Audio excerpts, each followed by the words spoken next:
Well-framed eyebrows and pretty long lashes surely grabs attention, right? What if I say sparing a couple of minutes a day for our own brows and lashes will make them attractive as well? Then yes, you can do it. You just need to follow the remedy and keep patience. So let's get started with the video and welcome back to my channel, The Miracle Mirror.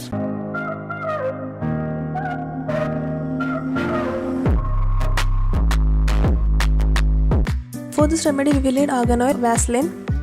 Into a bowl add half a teaspoon of argan oil, half a teaspoon of Vaseline and mix very well.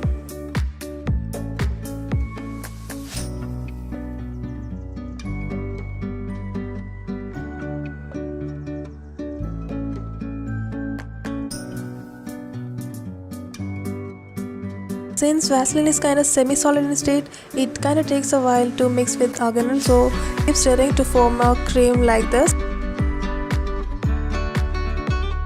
To apply it, take a very little amount onto your ring finger and massage it very gently. In this remedy, I have used Vaseline. It moisturizes the eyelashes and eyebrows and strengthens the roots as well. Argan oil. Argan oil is a highly beneficial oil for eyelashes and eyebrows. It is a rich source of vitamin A, vitamin E, fatty acids and many other essential vitamins. Use this remedy regularly to get the desired result. You will definitely see a visible result within 2 to 3 weeks. So I hope this video was useful for you. If so, please like and subscribe and don't forget to share it with your friends and family as well. So I will be back with yet another video. So take care. Bye.